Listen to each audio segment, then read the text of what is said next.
in our lives, Nile Rogers, we've come and touched along the way, right? It's amazing. It truly is. So my first question really is, what are you doing now?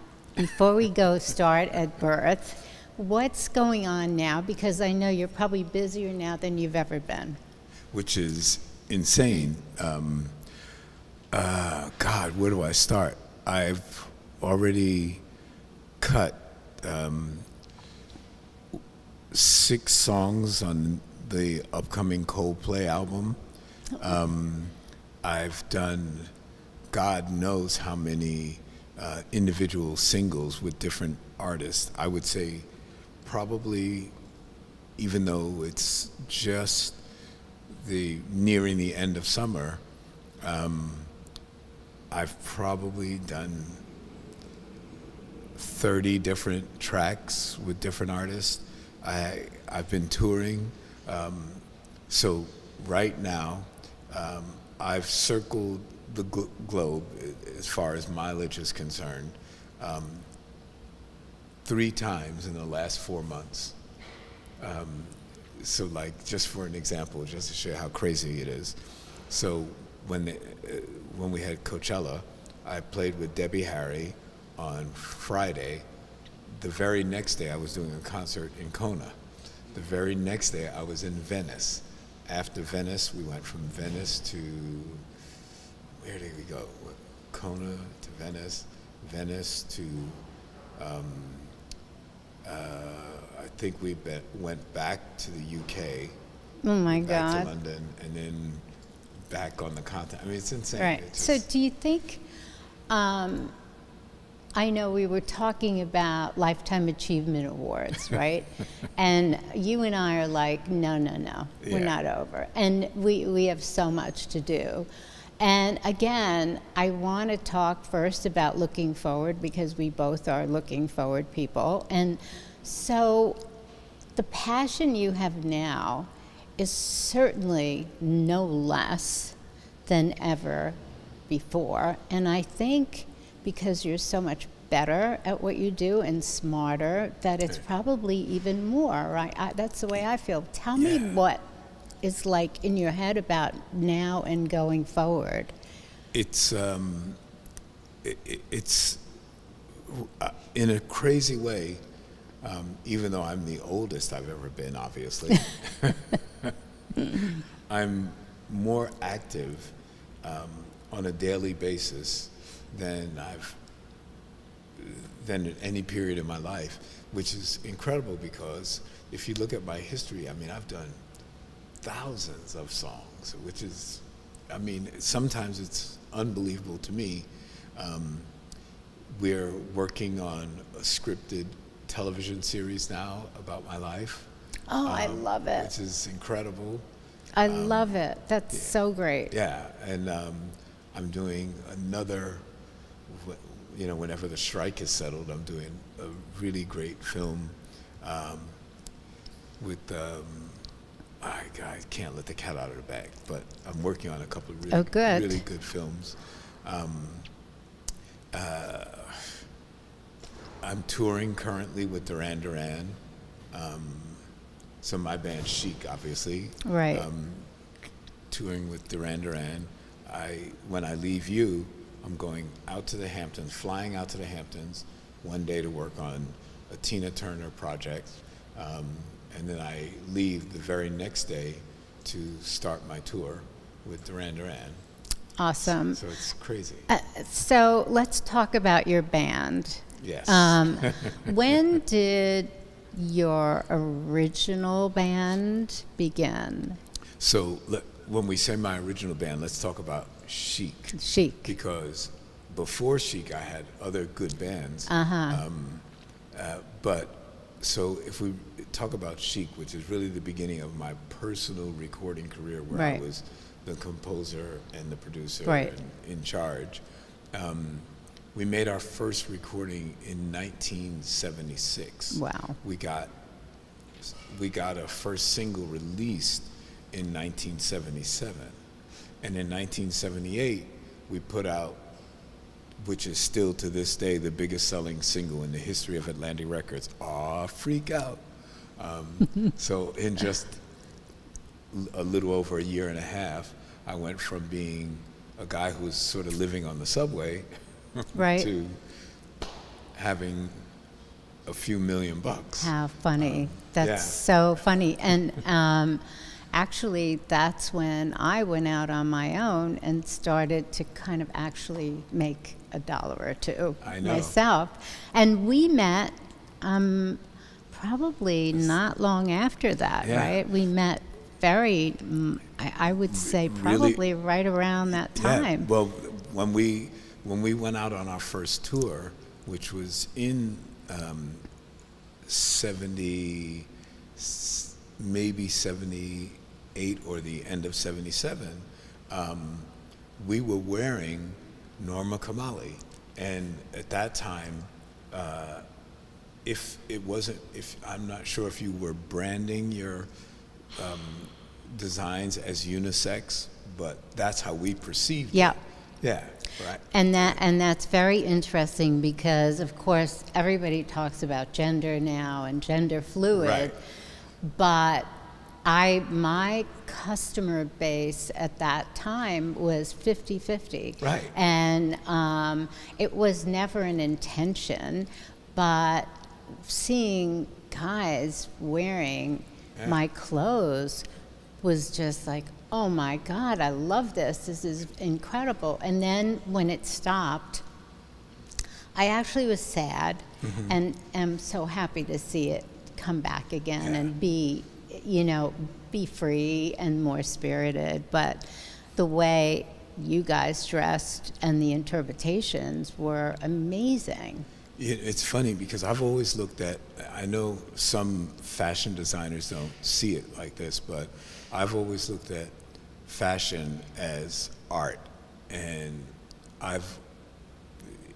it was personal expression. So, I come from the era of, Black Power movement, the gay rights movement, the women's movement. Like, one of the happiest days of my life was when I met Gloria Steinem at a party. And it was only a few years ago. Right. I'm like going, you have no idea how many marches that we stood security on because we were in the Black Panthers and we were the vanguard of the revolution and blah, blah, blah, blah, blah. And she's like, okay, cool. So. It was a time where nobody observed, everybody participated, and everybody was welcome to participate and cheered on. And it was an incredible time that we are so fortunate to have in our history. I think that I would love for some of that human touching and that hugging and caring could replace maybe so much of this right now. I think this is an incredible time. Don't get me wrong. I think we live in a future that's going to be unbelievable. But that was special. Yeah, no, it's, when I look at today's society and I see so many of the things being undone, and I'm like going, wait a minute, were we celebrating progress at the time? And now all of a sudden that progress that we thought we were celebrating is now disappearing. I'm like, so we're at what I call your new headquarters, because this is my first time here. And this is the street that I grew up on. I was raised just 5 blocks down the street. And I was a Greenwich Village kid. I went to PS 41. I played at, now what's Electric Lady Studios. So I played at that place when it was a nightclub. Right. Before Hendrix bought it. I remember Blimpies over on 11th Street and 6th Avenue, where Hendrix used to come and hang out with us as kids. So how did you, what started you on the guitar? Is this a family thing? Is this an inspiration from somebody growing up? What was it? It was just the times. So I was I was a classical musician, and I first played, learning music and art was just part of the standardized curriculum in America. Yeah. And that didn't mean that because you learned it, you liked it, or you could stick with it. Right. But I just happened to Right. like music. So even though it was sort of just forced upon us, as was everything, it felt natural to me. So I always wanted to be good at whatever instrument they assigned me, whatever class I was in. What were you assigned? Is this what school? So at first, so I was born very sickly. So the first classroom that I was in was in upstate New York, not that far, but you know, if you're a Greenwich Village kid, anything above 14th Street Right, is is upstate. So, so it was in Chappaqua. It was a place called Blythedale.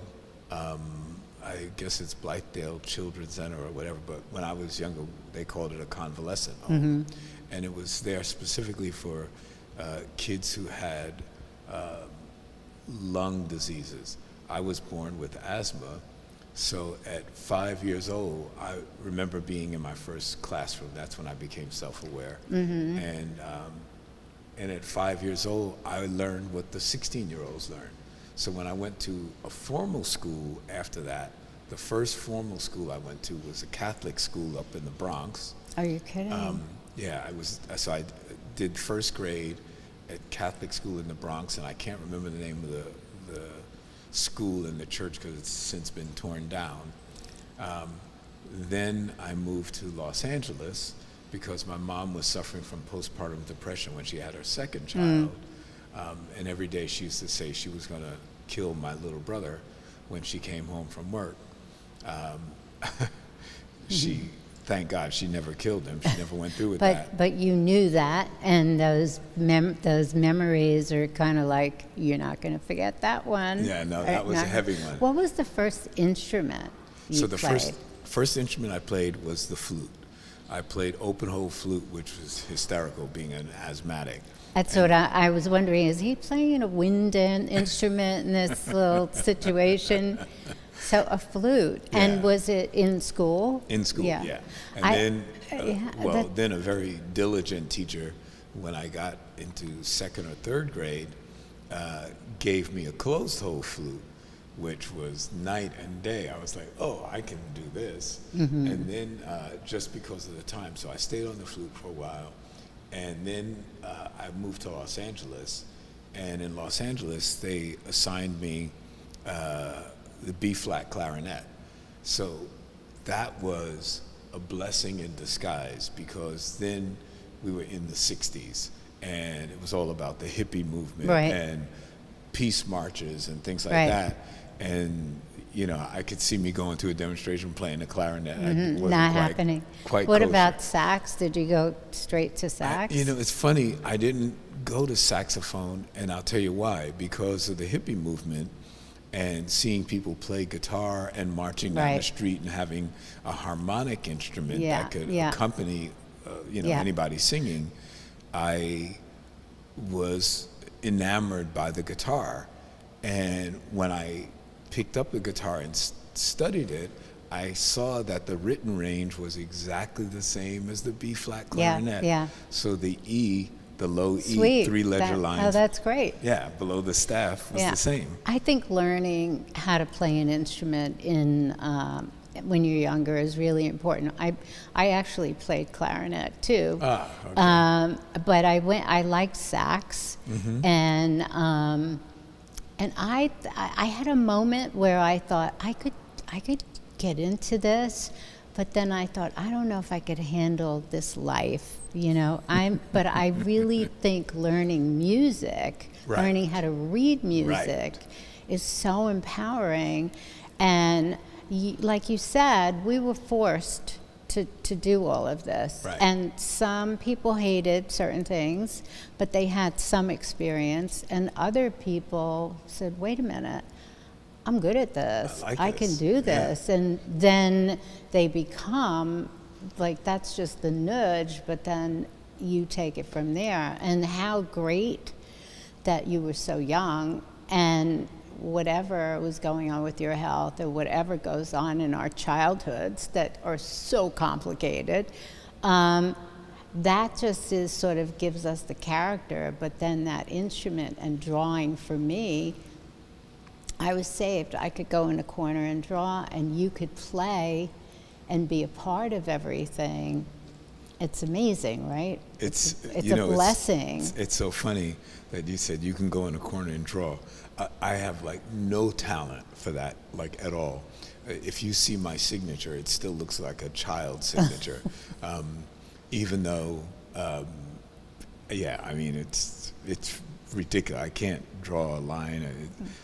But you're I can write music. You're overwhelming in so many other areas. We have to talk about our many interludes. So one is, I got a call from you and you said, I have this girl group. I think they're going to be really, really big. I need to get some clothes, get a look. I can't tell you anything about them. You can't hear their music, but this is what you have to do. And you gave me a whole kind of thing. And you showed up with these 3 girls. And tell me about that. So that was Destiny's Child. For a while, I had a television show that I was hosting on VH1, and this is before VH1 was bought, and so VH1 went out of business. But I met a lot of artists who were at the beginning of their careers, right. or even some big stars, and so when I first met Destiny's Child, the father, Matthew Knowles, was a big Chic fan, big Nile Rogers fan. Really? That's big fan. Amazing, yeah. And I remember I was doing music direction for a Diana Ross special, and Beyonce, at that point, I think they were just lip syncing. They were all about dancing, but I heard her sing, and I was like, whoa, this girl can really sing. When we did the show, she nailed the performance. It was just so spectacular. Yeah. And here she's on a show with Donna Summer, Mariah Carey, Diana Ross, obviously, and she's the new kid on the block, basically. So that's how we first met. Yeah.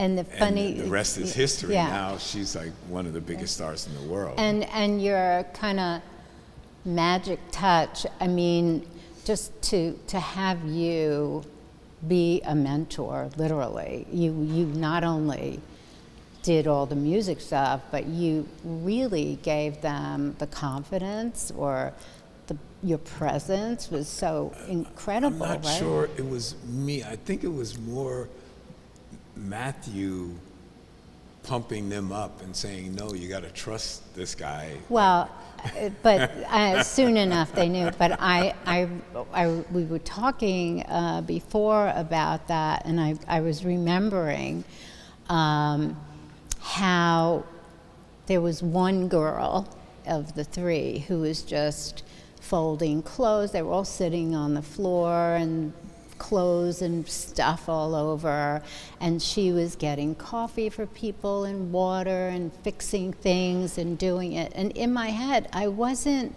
still was trying to figure out who was who and what was going on. And I thought, I'm not sure if she's with them or she's a support person for them. And of course it was Beyonce. She's the nicest. And and so no matter, you just know that she's the same person, right? You just know in your heart. That doesn't go away. Right. You either are that person or you're not, right? You're not. And so it was really, in thinking about that story now, my takeaway was that girl was so incredible, and every time I see her, I think, I know that girl still is is there. You She's know, in that. it's funny. I've been so fortunate in my life to work with people who are gifted, and a lot of these gifted people are the hardest working people. I mean, you know, Absolutely. Beyonce, Madonna, like, I mean, incredibly Yeah. hard workers. Just, you know, you can ask, you know, them to do something over and over and over again until you get it right. Now, you're not trying to get it right for you. I don't. It's, You know, no. I'm trying to get it right for them. Yeah. And I remember, you know, just like working on Madonna and just seeing how there was nothing that I would ask Madonna to do, you know, when it came to interpreting a song or a lyric. She was like just incredibly believable. That's what Yeah. it is. When Madonna could do a song like Papa Don't Preach and then do like a virgin, like Yeah, it's like, but it's so authentic and genuine. I mean, even Donna Summer, who I got to know really Yeah, I well know too. you did, I mean, yeah. we know a lot of the same Same people people, from yeah, a different place, but Right. Donna was so, you didn't think that she was that intense, but when it came to, you know, getting that message. It was the same with Madonna, with every one of them, getting that message out there. Wow. yeah. She performed, and you know, just carried it off. Donna was incredible. I'm amazed that she and I never did a record together. That only thing we've ever done was live performances together. And sometimes people don't realize that to a musician, to a performer, that is just as exciting and Yeah.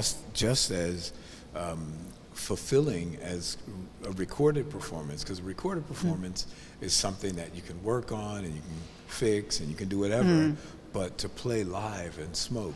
And it's funny, you know, with Donna, I remember going to see one of what would have been close to her last show, and it took place only a couple of avenues over from here, and it was in that district in the 50s where they have like the strip clubs Yeah, on yeah, the yeah. West Side Highway, and I was begging her to sing "Love to Love You, Baby," and she had dropped it from her set, and I said, "You don't understand that what was a seismic shift in my musical course was I was a jazz snob. Like, so I went from classical to jazz, became a total snob, like, you know, was only into like the hippest of the hip.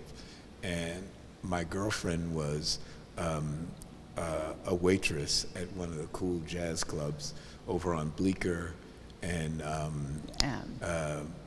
Bleecker and like around 10th Street. Yeah, yeah. And it was a place called, oh God, I forget the name of it. But anyway, she and I went to one of these pop-up discos that was on 8th Street and Broadway, which was formerly a Steak and Brew.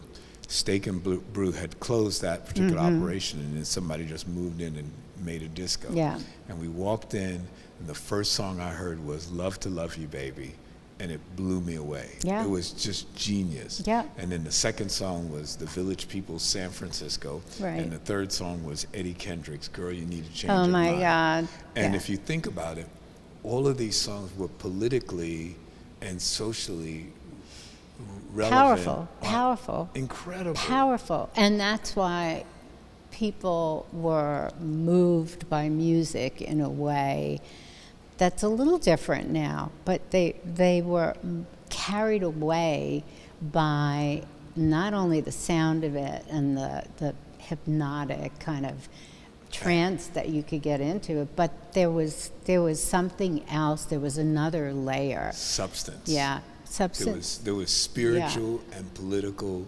substance, and we were all a part of this movement that brought us together. Yeah. It didn't separate us. No. So it was interesting that marketing of music started to separate people because, you know, it's this category, that category, this category.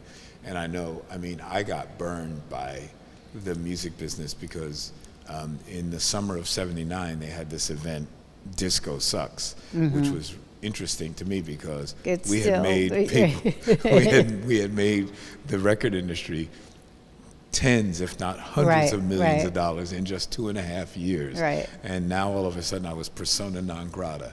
It was crazy. It was like, well, so crazy. Well, for I'm- me, I just want to put a period Yeah. on the end of this. Thank God I had signed my contract with Diana Ross, because had the contract not been signed, she would have probably run away from us, or Yeah. at least Berry Gordy would have Yeah, convinced her yeah. to run away.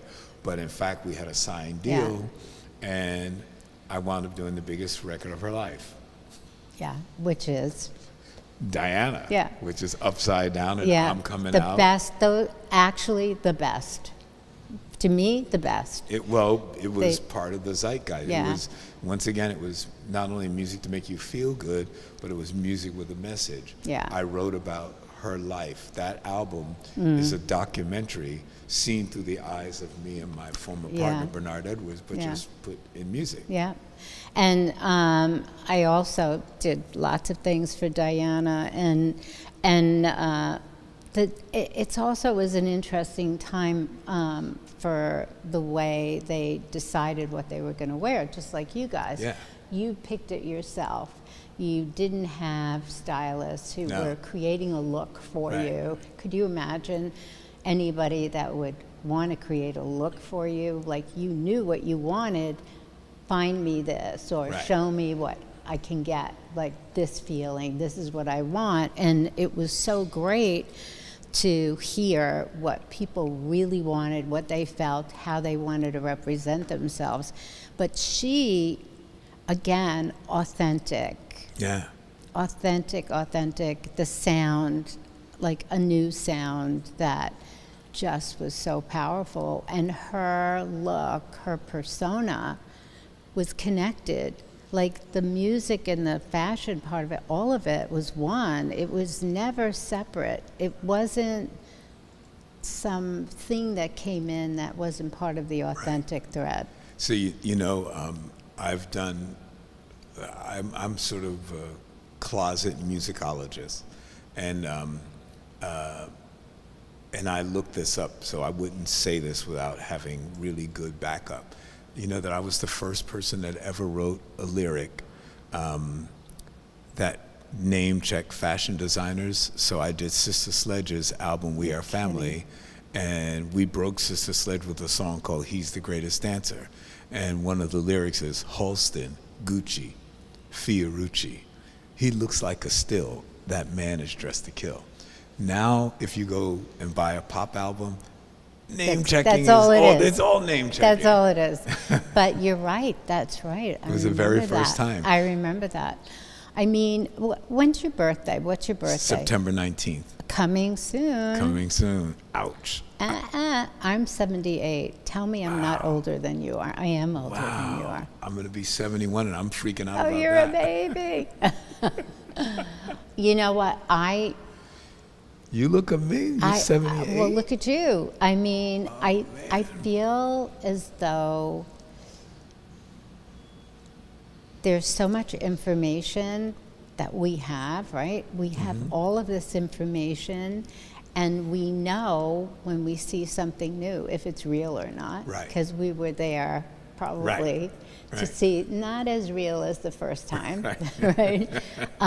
And there's something really special about that, and the opportunity to be at this point in your life and being productive is really extraordinary, right? So what do you think it is about you that is making this time in your life? And certainly if you tell me 71 is old, that won't fly here. But what do you think? What are you thinking in your head? What's your motivation? You know, I feel like I chronicle life. I remember when I was a young activist, and I had dinner with Harry Belafonte, and he said that artists are the gatekeepers of truth. And I was like blown away. I was like, wow. Yeah, I never even thought about it in that sense. But that's what I do when I write a song or I work on any kind of project. I'm trying to look at what's going on around me and be a reflection of that. Capture, yeah.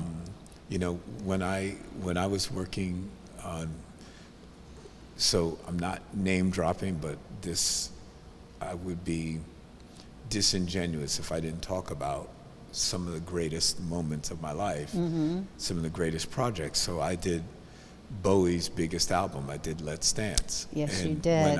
When I was doing that, I remember the fact that we were really talking about the things that we see in this world. Like David was very poetic, and he could write about things in an abstract way. I couldn't really do that. I had double entendre in my lyrics to an extent, but I was really giving you the code. All you had to do was be smart enough to see the code. Yeah. But so I knew that my first appeal had to be primal. Right? Yeah. You had to just like it and dance, and even my own mother sings the wrong lyrics. But it's still it is the thing that you the energy you get first in music, and then Right. I mean, then you decipher it. And I too did things for David Bowie, and it's the same, that abstract vision that's very exciting, right? It's very appealing.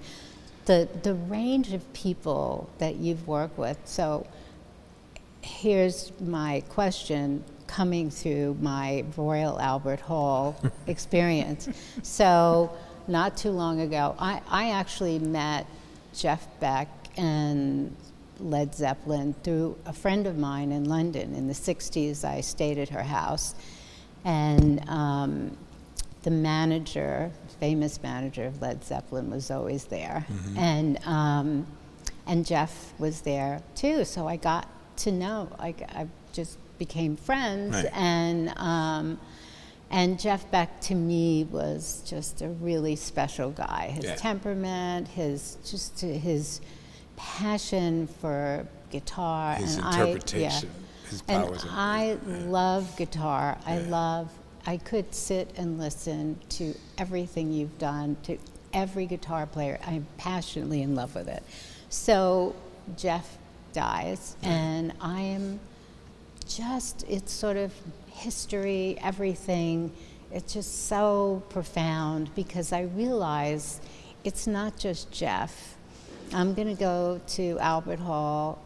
Eric Clapton and a whole bunch of other people are going to be there. It's going to be a celebration of the guitar, but it's also maybe the end of this era. Right. And while it's not the end of your era, which is fascinating, right? So I see this painting, this incredible painting. I don't see any other paintings. And the hallways are rushing people. This red just pops out, and it's you. It's the most gorgeous painting. I take my phone, and like my guy's saying, "Come on," and I'm like, "No." I take the picture, and I said, "I've got to see Nile. This is it. This is not a coincidence, right? This is really important." And I see the show, and I see all of these people, and clearly you've worked with every one of them. So tell me about, and this is selfish because I'm a guitar lover, of all the different guitarists, tell me the different experiences that you had with each of them. Like, not everyone, but pick the... Let's talk about Jeff. So this was interesting. The wonderful thing about my career is that, like almost every business fails.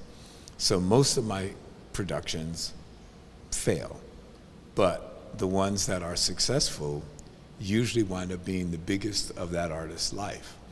So I'm pretty sure the last time Jeff Beck won a Grammy was the album that I did, which was called Flash. Yes. And because I was a fan of the Jeff Beck group, it was my secret plan to get the Jeff Beck group back together. So I was trying to get him Yeah. and Rod Stewart Yeah. back together. Yeah.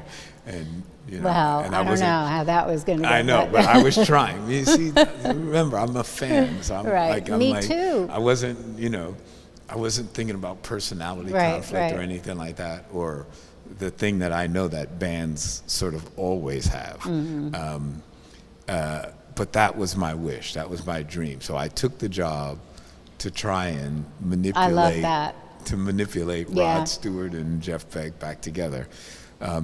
We got a Grammy for People Get Ready. Yeah. But that was it. They never did anything. Yeah, and you know, he strangely did not seek fame. It's almost like he walked away from it or I know. hid from it. Yeah. And he was always very shy, but incredibly bold behind the Outspoken. guitar, right? Yeah. I mean, Oh, he yeah. he just blew it, right? Yeah. But he stood behind his beliefs, and of course, Rod Stewart is amazing and he's Right. talented, but you could not find two people that are Right. more different.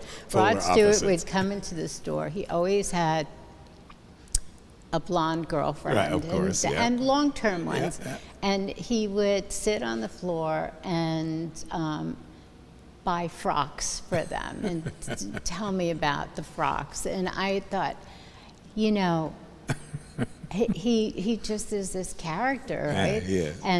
And there he is, and he was really lovely on the sort of that great performance at Albert Hall. And did you do stuff with Eric Clapton? Of course. So tell Sure. what did I Yeah, mean? so I think you I- did more than one thing with him, right? So well, I did an album with Yeah. Eric, and also I did the Ginger Baker tribute. Oh my God! So quite similar. So it happened just a few months before Right, the right. Jeff Beck. But anyway, yeah, I did an album with Eric, which was a tribute to Jimi Hendrix called Stone Free. Mm-hmm. And phew, wow, you're really touching on some heavy stuff here, because when I did that album, Eric had just lost his son. His son walked out the window Yeah, of what's very the- tall building. Yeah, what's the tall very building high on floor. 50? Yeah, Yeah, 57th, I think. Yeah, and he was heartbroken, and he was trying to pull himself together, and he was sober, and I was a raging alcoholic and drug addict at the time, and the fact that he continued to work with me, and we completed the album, and the album went gold, which in my world, it's funny. It sounds, and honestly, I don't mean this, Norma, as egotistical or whatever. I mean, because the truth is that I believe that successful records, it's not just a matter of hard work and great artistic interpretation and love and all that, but I think a lot of it just has to do with luck and the team, because once we turn in the record, it's out of our hands, Yeah. right? It's like now it's up to the record company Yeah. to promote and get everything done. So I was used to platinum and multiple platinum records, or diamond, you know, Madonna and these massive Right. records. So getting a gold record with Clapton for me was almost like going backwards at the time, and I felt like I let him down. But what was really interesting is that shortly after he and I worked together, I had a very bad night down in Miami Beach, and at that moment I knew that I had to get sober or I would die. It's amazing that today you and I are together on what is my 28th anniversary. I have not had a drink Oh my! or a drug since then. Congratulations! It's unbelievable. Congratulations! It's amazing that our generation, my generation, which is even older than your generation, are still alive. I know. For all the testing and trying things that had never been tried before and pushing the envelope Yeah. because the consequences were unknown. Yeah. I mean, it's really incredible between the early 70s and then through studio and Yeah. all of that, that just the intensity increased and increased. It definitely is shocking to. Did you ever? I just had the thought. Did you ever work with Etta James? No, but it's funny that one of the biggest influences. Let me finish the Eric story, just because this is very important. Right. So I remember people all around me trying to get me sober or whatever. I was really bad.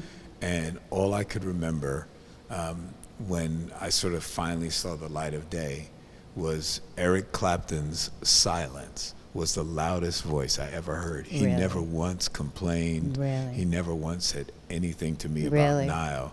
You know, you're living life on the edge. He never Right. once said anything. And I remember the first AA meeting I went to, he happened to be the guy who was leading the meeting. And I was like, whoa. That's And right. I just went to him and I thanked him for saying nothing. Well, I mean, he knew. He knew I couldn't hear him. He knew that. He knew I couldn't hear you him. could say whatever you want. Right. It's not gonna. Nothing's gonna work with that. Yeah, so back to Etta James. So I never worked with Etta as a one-on-one kind of relationship, a concert or anything like that. But I used to be in the Apollo Theater house band, and I remember just the huge amount of stars that came through the Apollo while I was, while I had that job. That was my second, how do I say it, my second sort of grown-up adult kind of job. Yeah, My yeah. first job was with Sesame Street. Right. Oh my God. Yeah. Unbelievable. I am so looking forward to this series. So So- I was with Sesame Street, and I did Sesame Street for probably about a year.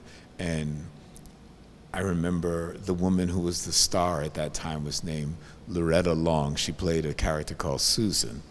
And Susan on Sesame Street, her husband was a manager at the Apollo Theater. And Carlos Alomar had left the Apollo house band to go join the Young Americans to join Bowie. So they had an opening.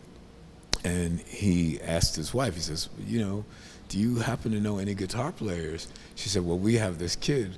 She said, he's a little weird. He's got the weirdest hair in the world. At that time, I had a big blown out afro, and I used vegetable dye to make it sort of have a green hue. So it had a green, the light hit me just right, you go, oh shit, his afro is green, but you couldn't tell. Normally it looked jet black. So she said, yeah, we have this kid. He's a little weird, but man, he's the best music reader you've ever seen. And so, everybody from Etta to Aretha to Screaming Jay Hawkins to all the doo-wop bands that were still happening. Everybody who had one hit wonders. Betty Wright, Clean Up Woman. I remember, she was on my first, I think probably my first Apollo gig. Really? See, I just love that music. So I became friends with Etta James because I did a fashion show. Right. And I picked all this music. And do I make myself clear and all that stuff? All of this wide span of her music, not knowing it's all this one person. Right. So I call her. Right. I just like, I need to know this woman. I get her manager and I said, I'm having a fashion show, and it turns out that every song from like the beginning is Etta James. And he said, she's doing a concert, but come meet us and at Irving Plaza. Right. And we started a relationship that was just this great friendship. And I thought, for some reason, I thought that you'd done something with her, but those sounds are just Right. incredible. Yeah. No, I didn't do a production or anything like that, but I did play the Apollo. Oh my God, And she that rolled through. experience. That was amazing. That Yeah. was probably talk about trial by fire. Wow. I've seen every super positive and every super negative situation you could see At the at the Apollo. Honestly, Well, I mean, it's saw it sort all. of like great training for you, Yeah. and just that history is so part of your memory bank that it's just in you. It's like all taking everything and mixing it all together and creating all these things you create. I mean, every experience. What was the most, I'm not going to include awards, but what was the most exhilarating performance for you? You've had many, but if you have to pick one where you were sort of transported. Yeah, this is a weird one because it's got a super positive side to it and a super negative side. So when we put out this song, Good Times, we had just put it out. I mean, and we didn't realize that it would jump to the top of the charts so fast that we actually hadn't added it to our set yet because we were still playing the old show. Oh my God, yeah. And so at that time, music, people used to go to concerts to hear new music. So it's not like now. Not now now. you play a new song, everybody goes to the bathroom. Yeah. Nope. But in those days, people went to shows to hear new music. So we thought we would play everything from the old set, and we didn't add the new song because we didn't think that it would be known that fast. So we just figured, well, when we finally finish this tour, we'll add it, Right. and what have you. Anyway, so we were opening for Marvin Gaye, Oh and my we were playing God. San Diego Padre Stadium, and we finished with Le Freak. So we freak out, boom, Le Freak, say chic, thank you. So the crowd is going crazy. We left the stage, and they all started. The whole place, 70,000 people Whoa. or so, started doing this, and Marvin Gaye thought it was an earthquake. And I'm only telling this story the way that Rick James told it to me, because Okay. I was in my dressing room, of Okay. course. So I'm in my dressing room, and Rick James says, that Marvin says, man, get under a desk or something. Come on, man, it's an earthquake. No. And Rick is looking at him going, what are you talking about? He says, don't you feel it? The whole place is shaking. And Rick says, man, that's just your opening group. That's just Chic. And so Marvin Gaye goes, who's Chic? Oh. He says, that's your opening act. He said, that's the people just screaming for them. He said, don't worry, it's cool, it's no earthquake. So now we were really in the grip of drugs and stuff like that. So now we're in the dressing room, and we're celebrating, we're snorting coke and partying and having a great time. And so the police knock on our door, and we think, oh my God, they're Oh my coming to God. arrest us. They're now begging us to come out and quell the crowd. Stop. Because they said there's going to be a riot. You guys, Stop. yeah, they said you guys are going to have I to do love an it. encore. I love it. And we said, we can't do an encore. One, we don't know anything else. And at that time, Luther Vandross was in our band. He was, part Stop. of our, Luther was our Get vocal. out. Yeah, he was our vocal No. contract. So we had let Luther go back to L.A., because in L.A. in those days, you could rent really fantastic cars. Oh, my And so he God. rented some great car, and we rented great cars, and we were going to drive back and let the band go on the bus. So Luther had already split, so now our background vocalists are gone. And, we're an authentic band. We don't have any backing tracks Yeah, or yeah, yeah. you know what you see on stage is what's generating Right. anything you hear. So Luther had taken off, and we're going like, well, we can't play now because half of our band is gone. And so they said, look, you got to do something because there's going to be people going to get hurt. So we get in the golf cart, which they use to have the pitchers, the Yeah. relief pitchers come in Yeah, from the yeah, bullpen. right. So all we do is ride around in a circle and wave to the crowd because we couldn't think Oh of any. my God. So we're pulling Wild. a Queen thing, like we're, Wild. How amazing. So we go back to our dressing room after riding around. We do a couple of revolutions. We go back. This is still going on. No. The cops come and get us and say, No. you got to do it again. And we go back out and we do it again. And I don't think we get on stage because we were smart enough not to do that because Marvin's band and everybody had already gone out on Yeah. stage. So this was Marvin after his huge comeback. This was him now, you know, he's come back from Amsterdam. Yeah, he's yeah, like this yeah. new Marvin Yeah, Gaye. yeah. And we were honored to be playing for Marvin Gaye, to be opening for him. But we thought that experience was so traumatic because we had to go back out and do, and I'm pretty sure he didn't get that. Yeah, But yeah. so anyway, we finally get to L.A. and Rick James tells us this story about the earthquake and Marvin telling him, man, 500 doesn't mean you crazy. So Rick tells us the story because we're having an after party at our hotel, and there's a swimming pool on the roof of the hotel, and it's, you know, so we're partying up like crazy. And so I think that Marvin Gaye must hate us. So I never find out, I never ever meet Marvin Gaye. No. I never find out anything. And then, you know, of course, not long after that, his father kills him. So I lived the rest of my life until maybe only about 5 or 6 years ago, thinking that Marvin Gaye hates us. And I hear his final interview that he does with a DJ in Europe somewhere. And the DJ is asking him about how does he feel about disco music. And he says he doesn't really like it that much because it seems very repetitive to him. He said, but you know, there is one disco group that I really have an incredible amount of respect for. That's so cool. And he says, That's it's so cool. that group Chic. Yeah, that's so cool. And you know, first of all, interjecting Rick James in this conversation is like a whole other flavor here. But you know, it's interesting because you are so fluid in feeling sounds from any time, and just, it's not that you're adapting, you're inventing even in that new era.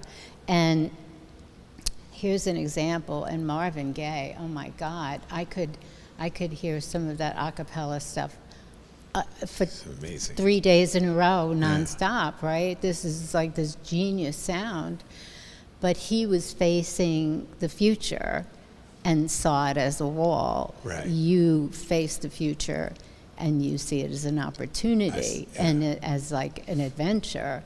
And that is such a great testament to your talent and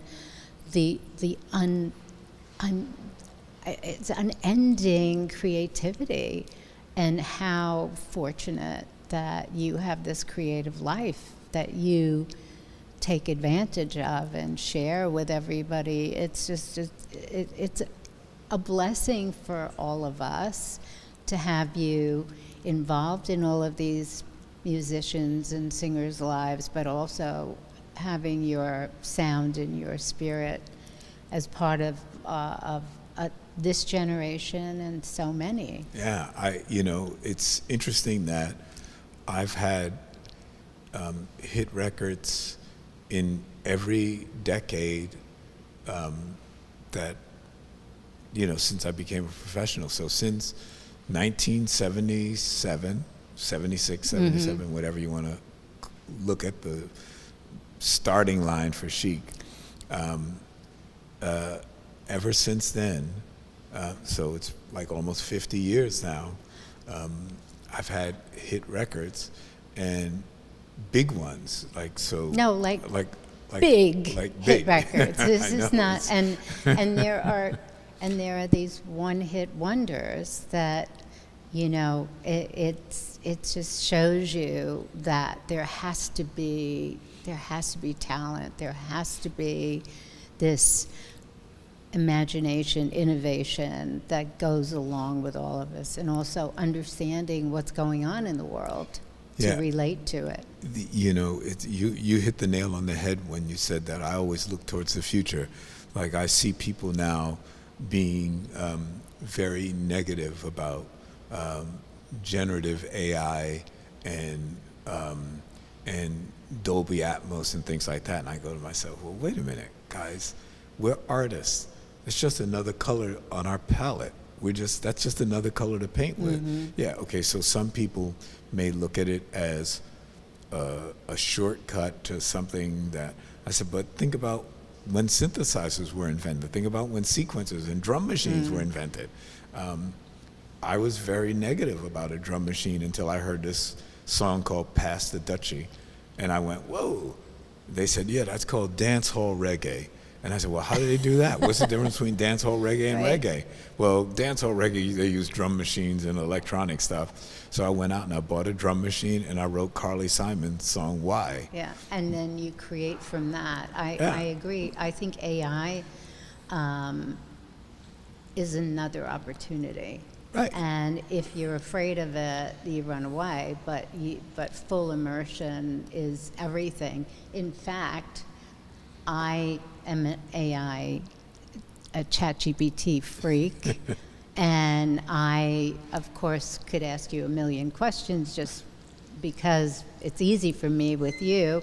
And then I thought, I wrote, I'm interviewing Nile Rogers, the famous producer and guitarist, for a podcast today. Please advise on the most deep, meaningful questions to help tell the story and scope of his career. That's called a prompt. And so here are some of the questions. You can answer any one that you feel. Okay. Nile, your career spans several decades and you've worked with some of the biggest names in the music industry. Looking back, what would you say has been the most significant moment or turning point in your career, and how did it shape your trajectory? Getting my first record deal. My first record deal was a singles deal. We got $3,500 to make one song, well, two songs, an A-side and a B-side. And we wrote a song called Dance, Dance, Dance, Yowza, Yowza, Yowza. Oh And the my B-side was called God. Sao Paulo. When we go back and you think about, you know, artists being the gatekeepers of truth, I loved Brazilian music. I always loved samba and bossa nova. And I wanted to write a song that sort of paid tribute to Brazil. So the B-side was Sao Paulo. And to me, I look at that city the same way I view New York. Typically, everybody thinks of Rio when they think of Brazil. And I'm saying, wait a minute, no, but there's one of the largest cities in the world. And in the summertime in New York, especially when I was a kid, living right down the street, we had our own version of summertime and, you know, and water sports, which was opening the fire hydrant, or even the death-defying swimming in the Hudson or the East River, which was. Can you imagine? Can you believe that we used to do that? It was I like. I know. It was like, Disgusting. That was but disgusting. Your clothes were like soiled. It from was the basically top. a toilet bowl. Yeah, it was. That was. It was. What, It was. But as kids, you go, let's go. Yeah. You know, we jump right off the pier, and you know, you could stab yourself on a piling. It was disgusting. It was horrible. Okay, as a producer, you have an incredible ability to bring out the best in artists and create timeless hits. Can you share a particular project or collaboration that challenged you creatively and pushed you to explore new territories? Whew. New territory. Well, it was interesting that it wasn't necessarily new territory for me, but it was new territory for David Bowie. And what happened was I met him only a few blocks away from here when Arthur opened up a after hours club. What was that called? Oh man. Anyway, it's an after hours club that opened up right down the block from here. And I walked in there. I was hanging out with Billy Idol. And I walked in and I happened to see David Bowie sitting all by himself at the back of the room, sitting at the bar, and he was drinking orange juice. I walked over to him and I happened to notice him. So this was, 1981 or something like that, and this was the era of the club kid, and everybody, had fabulous clothing, and you go into a club and you make a big statement. Yeah. David, however, was wearing just a regular business suit, and I was like, wow, that's weird, because that's not David Bowie. To me, David Bowie would be the ultimate club kid. Right. But he wasn't a club kid at all. He was like, looked like a businessman. So I went over and I started talking to him, and all we did was talk about jazz. And that was my passion and my love. And as I grew up here in Greenwich Village, my parents were totally into the Village Gate and the Vanguard and Sweet Basil and all the cool clubs. Yep. And that's what I did. I hung out in all those kind of places and even played at, Boomers and Slugs and performed at all these joints. So when I started talking to David, it was amazing that all he and I talked about was jazz. And then when he finally successfully contacted me, he told me that he wanted me to do a hit album for him, not a hit song, a hit album. Wow. And I was Ambitious, blown away, yeah. because I was thinking to myself, oh, so David Bowie doing a pop album is an art project. So I said, okay, great, that's what I'm going to do. I'm going to do really catchy pop music with David, but we're still going to have our roots in art and substance. And I remember David saying to me, when I did this really poppy kind of arrangement on a song, he said something to me I'll never forget. He said, Nile, if you come from art, you'll always be associated with art. So doing a pop song, doing pop music is not weird to me. He said, there's no such thing. Like, it's just creative. It's just expression. Creative. Yeah, creative. So I was like, okay, cool. That's a great story. In addition to your musical achievements, you have been an advocate for various causes and used your platform to bring attention to social issues. How important is it for artists to use their voice for positive change, and how do you balance your artistic pursuits with your activism? Good question. So it's really interesting, because I was in what the world has sort of deemed a very extremist organization, and probably one of the most written about revolutionary type of organizations, the Black Panther Party. As a matter of fact, I was a subsection leader in the Black Panther Party. Really? Yeah, but I was in a branch, the Harlem branch, but I was in a section called the Lower Manhattan Panthers. Everybody in my section was from 23rd Street and below. Really? So they were all hippies. Hippies. And almost everybody in my section was biracial. And as a matter of fact, my section leader was white. Chill Panthers. Yeah, we were totally chill. We were cool. We were super intellectuals, and we made more money for the Harlem branch because we used to sell the Panther newspaper, which went for a quarter. And the Black Panther Party, they had it designed very well when it came to just, coming up with a concept that was good for the organization, but also good for the individual. So each paper we sold, we got to keep a nickel and only turn in 20 cents. So very everybody was interesting. interested in buying papers from us, because we're We near were selling. NYU, Yeah. we're near Alternate U, we're near Wow. all these cool schools. And you see the way an organized for good, literally. Oh yeah, we started. An organized, forceful group, but for good, with a plan that has intention for everyone really can do good things. Well, we started a Breakfast for Children program, which J. Edgar Hoover deemed as the most dangerous program in America or something like that. And the next thing you know, after the Panthers sort of, were disbanded and dismantled and everything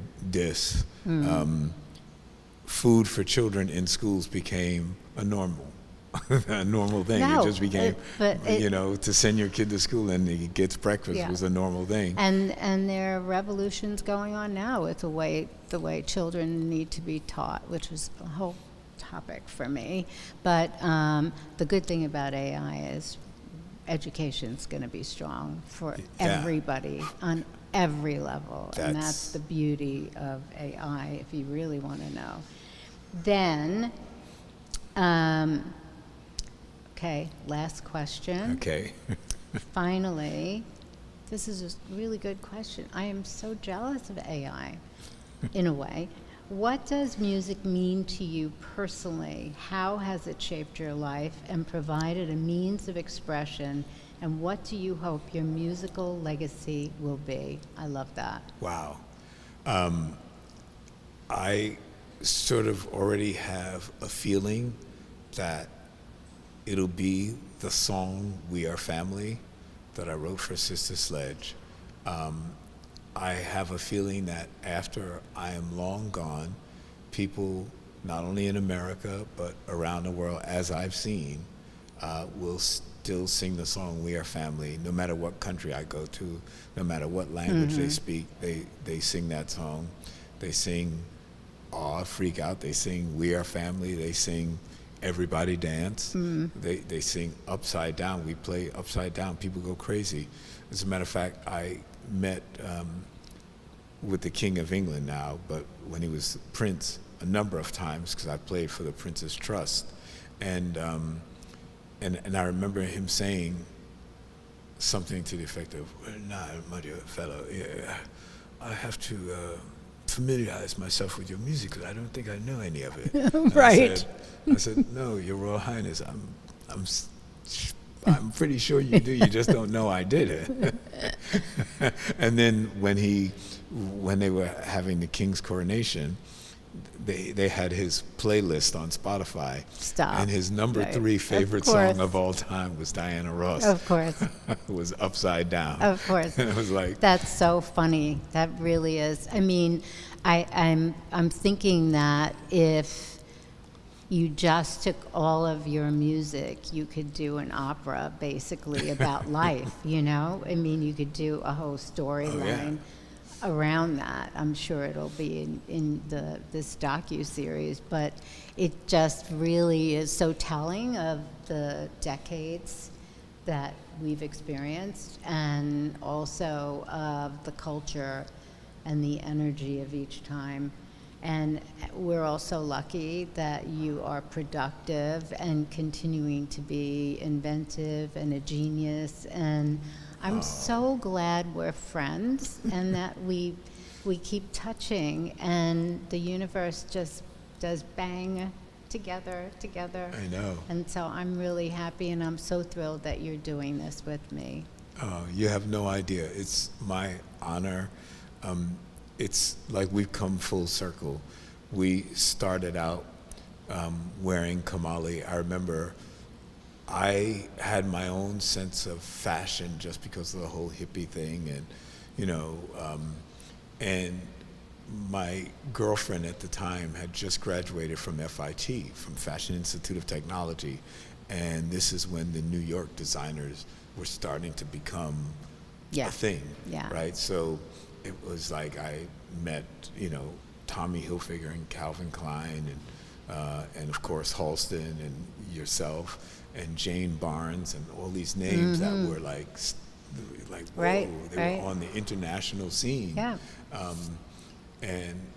And I remember seeing Jane Barnes, seeing her fabrics and stuff, and I was like, oh man, this is like almost like the American version of Chanel or something like this. Like, man, we don't really see stuff like this. Yeah. And then I remember, parachuting, and all this stuff.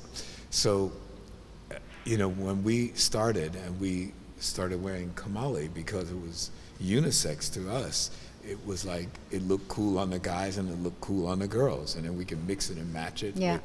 With, at that time we would wear Fendi, and the girls would wear Fendi, but we, somehow we could put all this stuff together, and it would complete the artistic puzzle. Because I remember reading something by a very famous jazz musician. I can't remember who it was, but a journalist asked him, why did he always dress the way he dressed? And he said,